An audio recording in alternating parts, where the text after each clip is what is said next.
Olá, estudantes do 7º ano! Neste vídeo, nós vamos falar sobre a multiplicação dos números inteiros, as regras dessa multiplicação e a aplicação da multiplicação dos números inteiros nas situações cotidianas, nas situações do nosso dia a dia. Mas você já se perguntou como surgiram os números inteiros? Os números inteiros, eles surgiram graças a esse matemático famoso da Grécia Antiga, Diofanto. Já ouviram falar sobre ele? Então, Diofanto, ele era um matemático da época que se envolvia em muitas questões algébricas. Isso mesmo, ele trabalhava com equações algébricas. E ele começou a notar que muitos dos seus resultados geravam valores negativos. E naquela época não existiam valores negativos. Tanto é que ele considerava que aqueles valores eram absurdos. Isso mesmo, naquela época de Diofanto, os números inteiros, os números negativos, eram chamados de números absurdos. Até que então surgiu-se a necessidade de se criar um novo conjunto numérico, que é o conjunto dos números inteiros. Ou seja, até então, naquela época, os fenômenos da natureza eram explicados apenas com os números positivos.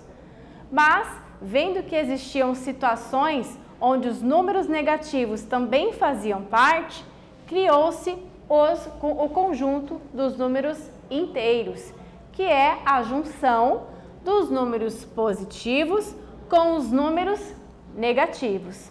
Ou seja, na reta numérica, os valores que estão à direita do zero são considerados valores positivos e os valores que estão à esquerda do zero são considerados valores negativos.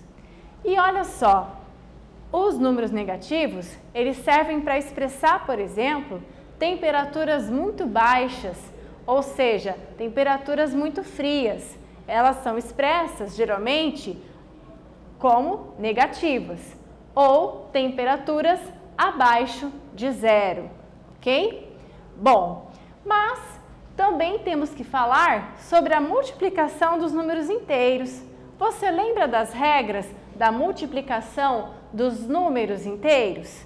Então veja, quando eu tenho sinais diferentes na multiplicação, o meu resultado ele fica negativo. Quando eu tenho sinais iguais na minha multiplicação, o meu resultado ele fica positivo. Então tem que lembrar dessa regrinha, hein? Quando eu multiplico valores com sinais diferentes, o meu resultado fica negativo. Multiplicação de valores com sinais iguais, o meu resultado fica positivo. Isso mesmo, ó. Se eu multiplicar dois valores negativos na multiplicação, esse valor vai ficar positivo.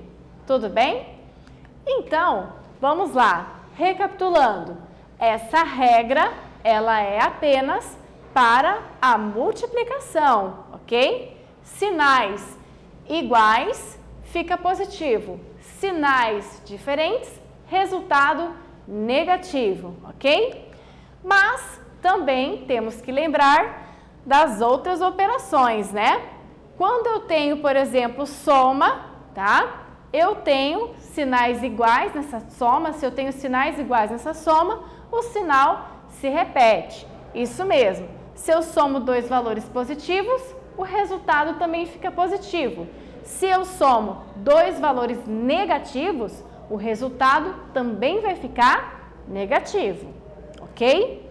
E quando eu tenho sinais diferentes, eu subtraio, né?